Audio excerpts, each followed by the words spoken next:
I know Tiffany, and I know she would want justice for her. I just want somebody to please help me find the person that killed my daughter, that's all. It's an emotional plea from a grief-stricken mother, desperate for the person who struck and killed her daughter to come forward. I'm devastated beyond belief. My heart is not broken, it's shattered. It is absolutely shattered because I'll never hear her laugh again. Corrine Nelius' 23-year-old daughter Tiffany was struck and killed early Friday morning by the hit-and-run driver while trying to rescue a wounded dog in the road. Her friends tried to get passing cars to slow down while Tiffany rescued the animal. That's when police say a large pickup truck came barreling around this curve. Tiffany, who was holding the dog in her arms, didn't have time to get out of the way. Tiff tried to pick up the dog and run, and it just hit her. The truck stopped and two men got out. One of them rushed over to see what happened and then took off. I was right down on the ground with her, and that guy, he was a foot away from me. He said, "We're in deep, dude," and then they just left. He knew exactly what was happening. He knew how hurt she was, and they left. Next to the site of the accident, friends and family have created this makeshift memorial for Tiffany, complete with flowers and a stuffed dog, paying tribute to Tiffany's love of animals. She was an accomplished equestrian, a passion she shared with her mother, who now only has one thing to say to the person responsible. Have a conscience and do the right thing, please. In Franklin Township, I'm Douglas Clark, News 12 New Jersey. They're just criminals. They're two big criminals. That's all they are. You know, James Bond, I never remember James Bond burglarizing houses. James Bond lived a life of luxury and adventure, a life Sean Banks could have led. A standout basketball player at Bergen Catholic 9 years ago, the 6'7" Banks had a chance at the NBA, played college ball at Memphis, and was in the NBA's developmental league. But Friday night, this was the image of Banks, taken by Sparta Township Police after he was caught in a car with 3 men who police say are part of the infamous James Bond gang.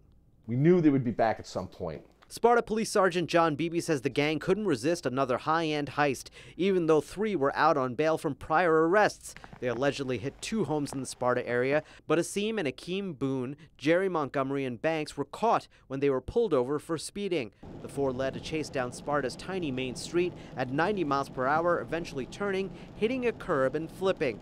When police searched this car, they found $20,000 in stolen goods.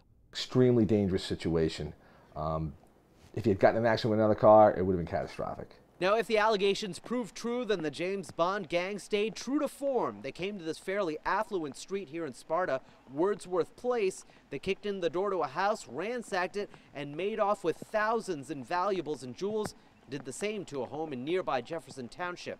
It was a while ago. I thought that they had caught the guys. In April, News 12 New Jersey profiled the group for heists that had occurred in Englewood and Cresskill. Now, police hope to convict some of them, but the biggest fall could be for Banks, who goes from basketball to an alleged member of the James Bond gang.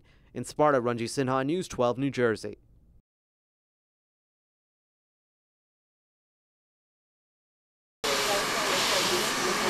New Jersey, we love our big hair.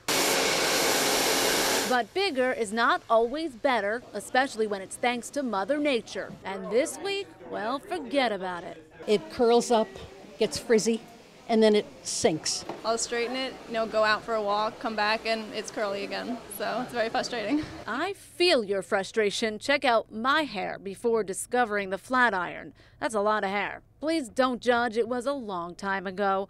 And even nowadays, just a little humidity, and voila. There's some big hair. Well, it's not only big hair, but it's not pretty hair. But there are tricks to taming your mane, even on the worst of Jersey hair days. Normally when it's this hot and humid out and I'm not on camera, this is what my hair looks like. Ponytail, bun, anything to keep it off my face and from getting too big. Does it have to be this way? No, that's not. The professionals at Capelli Hair Salon in Piscataway say it's all about the right kind of moisture. If you condition properly, says owner Gino Antonelli, you and your hair can beat the heat and humidity. Humidity is warm water.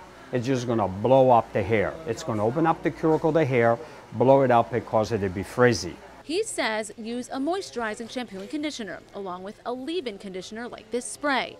And it should all be specific to your hair type. Then blow dry as big or not as big as you'd like. Big? Not big.